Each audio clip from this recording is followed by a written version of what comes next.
Dog poop, one of probably the most controversial composted items out there. And there's two trains of thought here. One is absolutely not. And the other is this critter I own has to be useful for something other than cuddles. And if that is what you're asking, the answer to that is yes. Now, the issue is that most people are doing it incorrectly, and it can cause more issues if you do it wrong. So today's video, we are actually going to look at whether or not you can compost your dog's waste. Kane, I am sorry for embarrassing you by showing your doo-doo on camera. Now, number one is that everyone falls for the free fertilizer trap. You see it, it's organic, and you automatically assume it is compostable and therefore free fertilizer. After all, farmers do compost manure, and they don't put that much effort into composting manure, and it seems to work just fine. And there are some nuance to this. Obviously, a lot of manures out there, rabbit, sheep, horse, cow, all are from herbivores, and these have a drastically different digestive tract than omnivores do. Omnivores can include, obviously, us, dogs, pigs, for example. Now, pig slurry is a type of fertilizer. Human doo-doo, also used for fertilizer. They're called biosolids, oddly enough. Now, the issue with an omnivore diet or carnivore diet is that it can contain three kind of main problems: E. coli, salmonella, and roundworms. Now, the issue here is that all three of those also survive very easily in soil. It's like their favorite place to hang out. Now, what you're going to find is if you go to compost dog waste is that it will decompose the same way that human waste would decompose. It's going to go from a large material into a small material. And composting can be done in a number of different ways. The issue here is that composting in general is a blanket term, does not mean that it's going to kill off the pathogens that we are worried about or that we talk about when we talk about omnivores.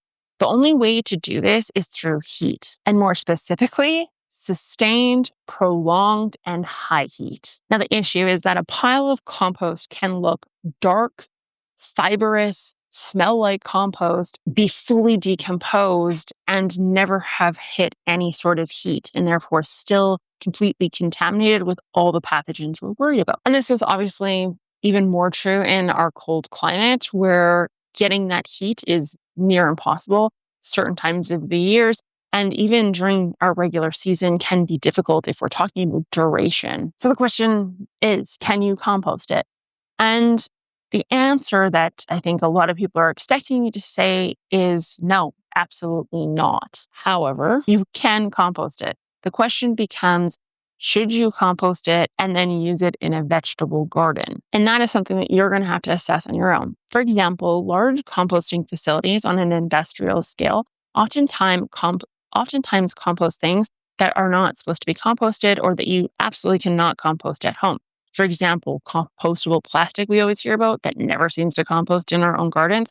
That is because it's made for commercial-sized composting. They monitor oxygen, moisture, temperature, and they also have a heck of a lot of volume to play with. So if you want to actually use dog waste, human waste, anything like that in your garden, I would actually run two separate composting systems, one for that waste and one for your classic vegetable garden waste. After that point, anything that comes out of your dog waste compost, you should only ever use on a perennial garden, an ornamental garden, basically nothing that you are going to eat from. And with that being said, this is another reason to actually pick up your dog waste because you don't want to just leave it on the ground. Obviously, if it's in your garden that you're going to consume from, there is some danger there. Not to mention that waste has nutrients in it.